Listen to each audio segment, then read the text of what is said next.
একজন মানুষ সে সফল হতে পারে না, না দুনিয়াতে না আখিরাতে। এর কারণ হলো এই গুনাহতে আসক্ত হয়ে পড়া।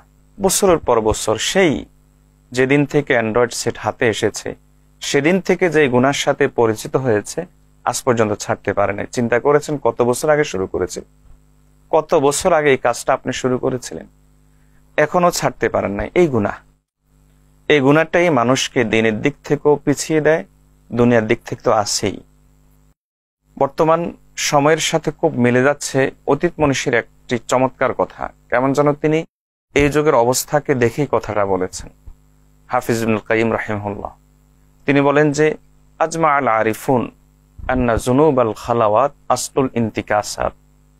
সকল আল্লাহর ওলি এ ব্যাপারে একমত হয়েছেন যে মানুষ দিনের দিক থেকে হোক কিংবা দুনিয়ার দিক থেকে হোক, যেই কোনো দিক থেকে, যেই কোনো বিবেচনায় মানুষ পিছিয়ে পড়ে কেন, পিছিয়ে পড়ার মূল কারণ হলো, তিনি বলেন, জুনুবুল খালাওয়াত, গোপন গুনাহ। এই গোপন গুনায় মানুষকে পিছিয়ে দেয়, সে অগ্রসর হতে পারে না।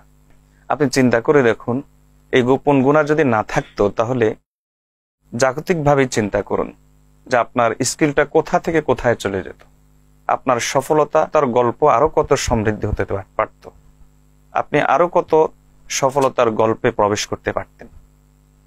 দিনের দিক থেকে আপনি চিন্তা করুন, কতদিন ফজর নামাজ কাজা করেছেন।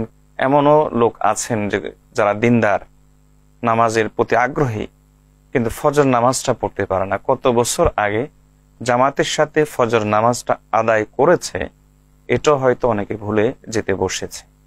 এর মূল কারণ কি? যথার্থ বলেছেন হাফিজ ইবনুল কাইয়িম রাহিমাহুল্লাহ যে সব দিক থেকে পিছিয়ে পড়ার একমাত্র কারণ হলো মানুষের এই গোপন গুনাহ।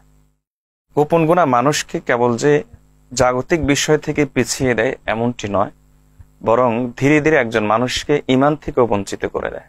ইবনে রাজাব হাম্বলী রাহমাতুল্লাহ আলাইহি বলেন, আন্না খাতামাতাস সু তাকুনু বিসাবাবি দাসিসাতিন বাতিনাতিন ইয়াখাফু ইয়াত্তালিউ আলাইহান নাস।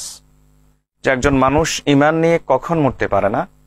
যখন সে এমন কোন গুনায় অ্যাডিক্টেড হয়ে পড়ে, অভ্যস্ত হয়ে পড়ে, যে গুনার ব্যাপারে তার অন্তরে এই শঙ্কা সবসময় কাজ করে যে আমার এই গুনাহটি যদি মানুষ জেনে ফেলে, যদি মানুষ জেনে ফেলে, তাহলে আমার ইজ্জতের কি অবস্থা হবে, আমার মান সম্মান কোথায় যাবে, আমার অবস্থান কোথায় দাঁড়াবে, মানুষ তো আমাকে থুতু দিবে।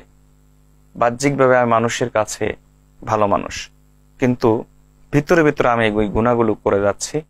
এই জাতীয় গুনায় যে অভ্যস্ত হয়ে পড়ে, এই গুনাহটাই মানুষকে ঈমান থেকেও মাহরুম করে দেয়, ঈমান থেকেও বঞ্চিত করে দেয়।